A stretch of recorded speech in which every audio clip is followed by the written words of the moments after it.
Camptown's mission to challenge, mentor, and teach youth about life through outdoor adventure is now more impactful than ever with the launch of our HopeTrails program, a refresh of our Pathfinders initiative.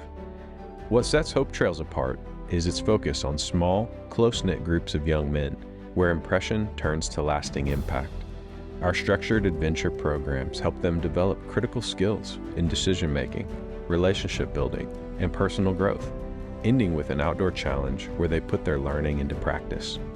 Each group, in their own way, has seen powerful breakthroughs, most incredibly by overcoming fear, building discipline, fostering vulnerability.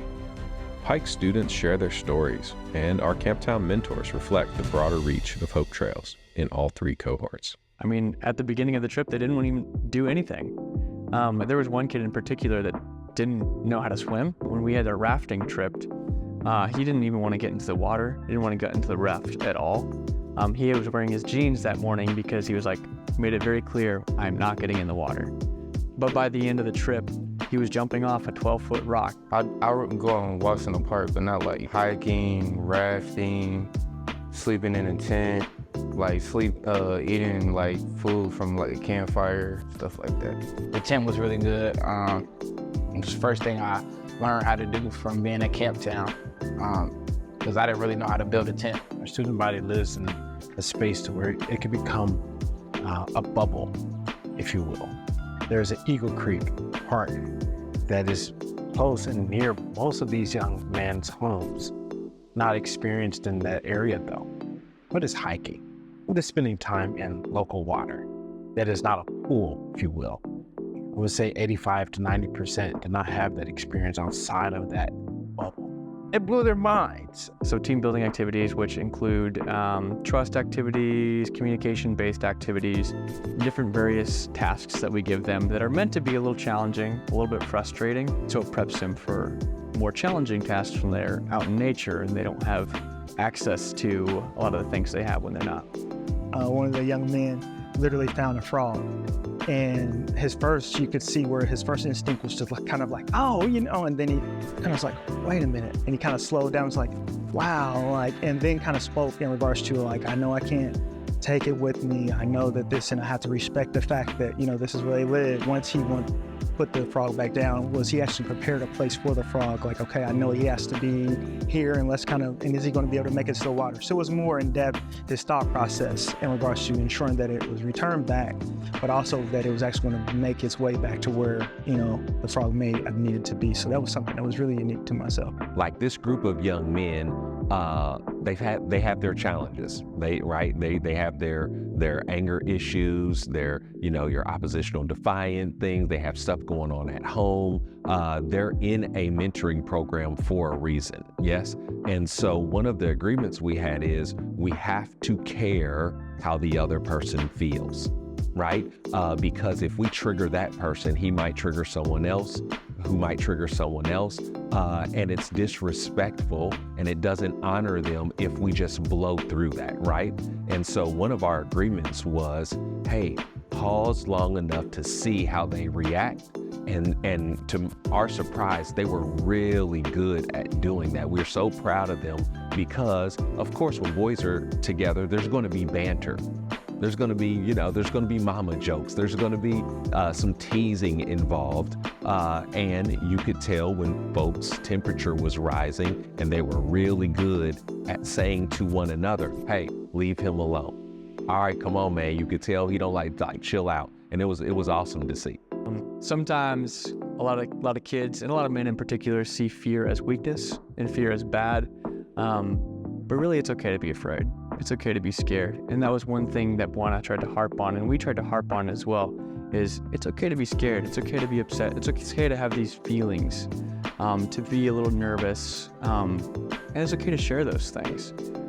Brotherhood was a much harped on topic as well, and being men, what it's like to be men, to talk with each other, to share with each other, and we really encouraged that as well. And they were apprehensive towards that too, but as the trip went on, it got easier to share, just because you get to that limit. You get to the point where you're like, I don't want to do this anymore. And when that starts coming out, it makes it easier to share those things with each other. Some of the guys were just saying mentally, physically, spiritually, I feel like pulled in a way in which I didn't know that I could feel this. You know, the same endorphins or adrenaline that I had doing X or Y, I actually feel here, but it's actually in a positive standpoint or a positive matter. And for me, that was just like, wow. You know, for that one experience, for them to connect the dots in that sense, it made my mind think, okay, if this is something that we continue to do, if we continue to push, where will this young man or young woman grow? The night hike, I feel like the night hike, you really had to trust your teammates because you couldn't see much in front of you. You just had to look at the person in front of you. And you had to trust that they were stepping in the right direction and you move how they move.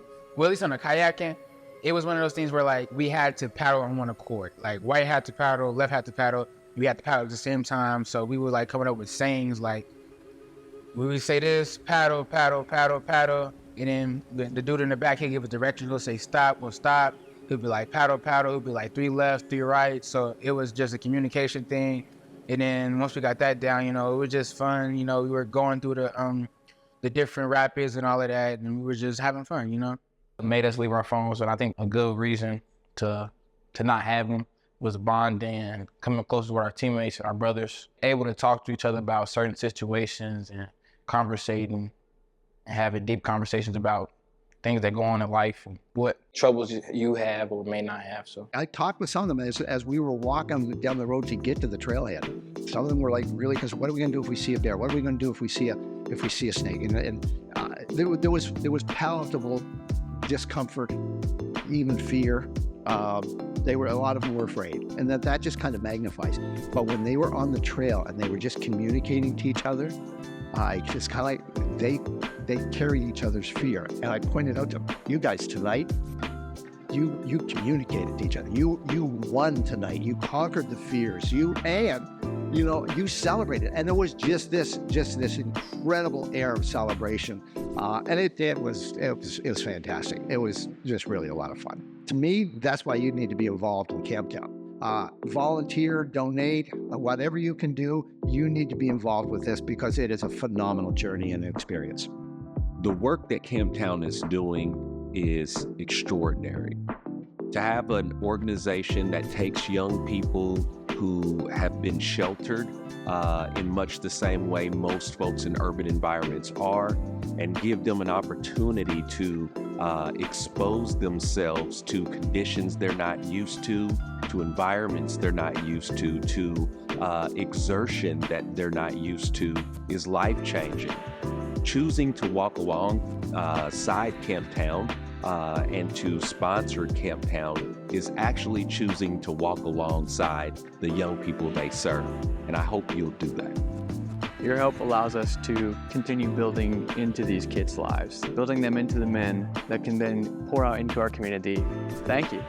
Many of our youth simply do not get the experiences outside of their 4 corners of their city, or let's just say their neighborhoods. We are grateful. And so I would urge you to give and support this great entity. Your giving simply helps.